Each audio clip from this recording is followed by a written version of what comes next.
ಅಭಿಮಾನದಿಂದ ಬರಮಾಡ್ಕೊಂಡಿರುವಂತಹ ನಮ್ಮ ಕಲ್ಲುಕುಂಬ ಗ್ರಾಮದ ನಮ್ಮ ಎಲ್ಲ ಸಮಾಜದ ಬಂಧುಗಳಿದ್ದೀರಿ, ಮತ್ತೆ ಬಾಂಧವದ ಪತ್ರಕರ್ತರಿದ್ದೀರಿ. ನಿಮ್ಮೆಲ್ಲರೂ ಕೂಡ ಹೃತ್ಪೂರ್ವಕವಾದ ನಮಸ್ಕಾರಗಳು.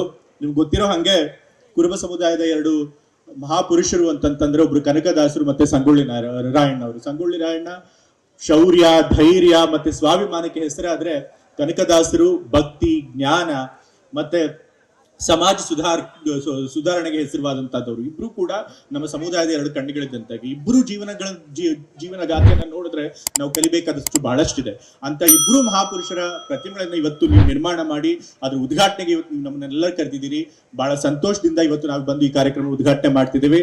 ಮತ್ತೆ ಇಂತಹ ಮಹಾಪುರುಷರ ಒಂದು ಪ್ರತಿಮೆಗಳ ನಿರ್ಮಾಣ ಮಾಡಿ ಇವತ್ತು ಉದ್ಘಾಟನೆ ಮಾಡಿರುವಂತ ನಮ್ಮ ಕಲ್ಲುಕುಂಬ ಗ್ರಾಮದ ಎಲ್ಲ ಮಹಿಳೆಯರಿಗೂ ಮತ್ತೆ ಪುರುಷರಿಗೂ ನಾನು ತುಂಬ ಹೃದಯದ ಅಭಿನಂದನೆಗಳನ್ನ, ಕೃತಜ್ಞತೆಗಳನ್ನ ಸಲ್ಲಿಸೋದಕ್ಕೆ ಇಷ್ಟಪಡ್ತೇನೆ. ನಾನು ಹೇಳಿದೆ ಇವೆರಡೂ ಕೂಡ ನಮ್ಮ ಸಮುದಾಯದ ಎರಡು ಕಣ್ಣುಗಳಿದ್ದ ಹಾಗೆ ಅಂತ ಹೇಳಿದೆ. ಇವೆರಡೂ ಪುರುಷರು ಅಂತ ಅವರ ಜೀವನದಲ್ಲಿ ಅವರು ಹೇಳ್ಕೊಟ್ಟಂತ ಕೆಲವು ಗುಣಲಕ್ಷಣಗಳನ್ನ ನಾವು ಬೆಳೆಸ್ಕೊಟ್ರೆ, ಅವ್ರು ಹಾಕೊಟ್ಟಂತ ದಾರಿಯಲ್ಲಿ ಕೆಲವು ಹೆಜ್ಜೆಗಳನ್ನಾದ್ರೂ ನಾವು ನಡೆದು ತೋರಿಸಿದ್ರೆ ನಮ್ಮ ಜೀವನ ಸಾರ್ಥಕ ಆಗುತ್ತೆ. ಯಾಕೆಂದ್ರೆ ಇಬ್ಬರು ಕೂಡ ಮಹಾನ್ ಸಾಧಕರು. ಅಂತವ್ರ ದಾರಿಯಲ್ಲಿ ನಡೆಯುವಂತ ನಾವು ಪ್ರಯತ್ನ ಮಾಡಿದ್ರು ಕೂಡ ನಮ್ಮ ಜೀವನ ಕೂಡ ಸಾರ್ಥಕ ಆಗತ್ತೆ. ಆ ಪ್ರಯತ್ನ ನೀವೆಲ್ಲರೂ ಮಾಡ್ಬೇಕು. ಕೇವಲ ಪ್ರತಿಮೆಗಳನ್ನು ಮಾತ್ರ ನಿರ್ಮಾಣ ಮಾಡಿದ್ರೆ ಸಾಲದು. ಅವ್ರು ಹಾಕೊಟ್ಟಂತ ದಾರಿಯಲ್ಲಿ ನಡೆಯುವಂತ ಪ್ರಯತ್ನ ಮಾಡ್ಬೇಕು.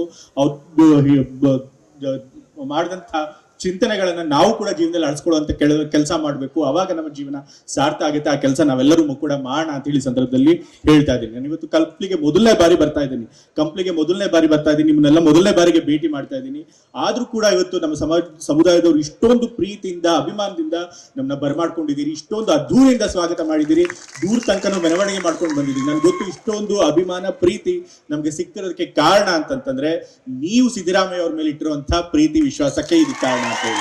ಯಾಕೆಂದ್ರೆ ಸಿದ್ದರಾಮಯ್ಯ ಅವರು ತಮ್ಮ 48 ವರ್ಷಗಳ ಸುದೀರ್ಘ ರಾಜಕೀಯ ಪಯಣದಲ್ಲಿ ಯಾವತ್ತೂ ಕೂಡ ಸಮುದಾಯದವರಿಗಾಗಿ, ಹಿಂದುಳಿದ ವರ್ಗದವರಿಗಾಗಿ, ಶೋಷಿತರಿಗಾಗಿ, ದಲಿತರಿಗಾಗಿ, ಅಲ್ಪಸಂಖ್ಯಾತರಿಗಾಗಿ, ರೈತರಿಗೋಸ್ಕರ ಹೋರಾಟ ಮಾಡ್ಕೊಂಡು ಬಂದಿರುವಂತವ್ರು. ಯಾವತ್ತೂ ಕೂಡ ಶೋಷಿತ ವರ್ಗದವ್ರಿಗೆ ಅನ್ಯಾಯ ಆಗಿದೆ ಆಗೆಲ್ಲ ಸಿದ್ದರಾಮಯ್ಯ ಅವರು ದನಿ ಎತ್ತಿ ಅವ್ರ ಪರವಾಗಿ ನಿಂತು ಕೆಲಸ ಮಾಡಿರುವಂತವ್ರು. ಹಾಗಾಗಿ ಅವರು ಹಿಂದುಳಿದ ವರ್ಗದವರಿಗೆ ಮತ್ತೆ ಎಲ್ಲ ಶೋಷಿತ ವರ್ಗದವರಿಗೆ ಮಾಡಿರುವಂತ ಹೋರಾಟಕ್ಕೋಸ್ಕರ ನೀವು ಅವ್ರ ಮೇಲೆ ಅಷ್ಟೇ ಪ್ರೀತಿ, ವಿಶ್ವಾಸ ಇಟ್ಕೊಂಡಿದ್ದೀರಿ. ಅದನ್ನ ಇವತ್ತು ನಮಗೂ ಕೂಡ ತೋರಿಸ್ತಾ ಇದ್ದೀರಿ. ಅದಕ್ಕೆ ನಾನು ಯಾವತ್ತೂ ಕೂಡ ಚಿರಋಣಿಯಾಗಿರ್ತೀನಿ, ಆಭಾರಿ ಆಗಿರ್ತೀನಿ ಅಂತ ಸಂದರ್ಭದಲ್ಲಿ ಹೇಳೋದಕ್ಕೆ ಇಷ್ಟಪಡ್ತೀನಿ. ಒಬ್ಬ ಹಿಂದುಳಿದ ವರ್ಗದ ನಾಯಕ ರಾಜಕೀಯದಲ್ಲಿ ಮೇಲು ಬಂದು ಇಂಥ ಒಂದು ಉನ್ನತ ಸ್ಥಾನದಲ್ಲಿ, ಮುಖ್ಯಮಂತ್ರಿ ಅಂತ ಉನ್ನತ ಸ್ಥಾನದಲ್ಲಿದ್ದು 5 ವರ್ಷಗಳ ಕಾಲ ಸಂಪೂರ್ಣ ಅಧಿಕಾರಿಯನ್ನ ಪೂರೈಸಬೇಕು ಅಂತಂತ ಅದ್ರ ಸಣ್ಣ ಮಾತಲ್ಲ. ಯಾಕಂದ್ರೆ ಒಬ್ಬ ಹಿಂದುಳಿದ ವರ್ಗದ ನಾಯಕ ಏನಾಗ್ತಂತದ್ದು ಉನ್ನತ ಸ್ಥಾನಕ್ಕೆ ಏರ್ತಾನೆ ಅಂತಂತಂದ್ರೆ ಆತ ಒಂದ್ ರೀತಿ ಬೆಂಕಿ ಕೆಂಡದ ಮೇಲೆ ನಡೆಯುವಂತಹ ಪರಿಸ್ಥಿತಿ ಇರುತ್ತೆ. ಆತ ಹಗ್ಗದ ಮೇಲೆ ನಡೆದಂತ ಪರಿಸ್ಥಿತಿ ಇರುತ್ತೆ.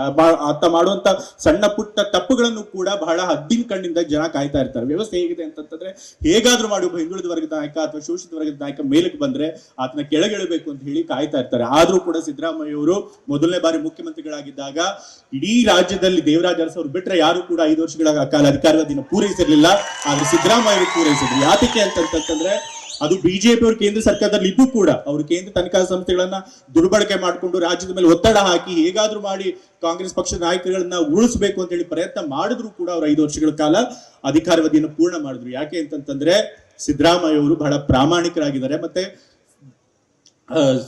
ಒಳ್ಳೆ ಮನಸ್ಸಿನಿಂದ ಹಿಂದುಳಿದ ವರ್ಗದವರಿಗೆ ಈ ರಾಜ್ಯದ ಎಲ್ಲ ಜನರಿಗೂ ಅನುಕೂಲ ಆಗ್ಬೇಕು ಅಂತ ಹೇಳಿ ಕಾರ್ಯಕ್ರಮಗಳನ್ನ ಕೊಟ್ಟರು. ಅಷ್ಟೆಲ್ಲ ಒಳ್ಳೆ ಕಾರ್ಯಕ್ರಮಗಳನ್ನ ಕೊಟ್ಟರು ಕೂಡ ಇಡೀ ದೇಶ ಕರ್ನಾಟಕ ರಾಜ್ಯದ ಆಡಳಿತವನ್ನ ಹೊಗಳಿದ್ರು ಕೂಡ ಅವ್ರು ಮೊದಲನೇ ಬಾರಿ ಅಧಿಕಾರದಲ್ಲಿ ಇದ್ದಾಗ ಪ್ರತಿಯೊಂದು ಕ್ಷೇತ್ರಕ್ಕೂ 2,000-3,000 ಕೋಟಿಗಳ ತನಕ ಅನುದಾನ ಕೊಟ್ಟರು. ಅಭಿವೃದ್ಧಿ ಪರ್ವನೇ ಆಯ್ತು. ಆದ್ರೂ ಕೂಡ ಅವ್ರ ಮೇಲೆ ಅಪಪ್ರಚಾರ ಮಾಡಾಯ್ತು. ಅವರು ಕೆಲವು ಜಾತಿ ವಿರೋಧಿಗಳು ಅಂತ ಹೇಳಿ ಬಿಂಬಿಸಿದ್ರು.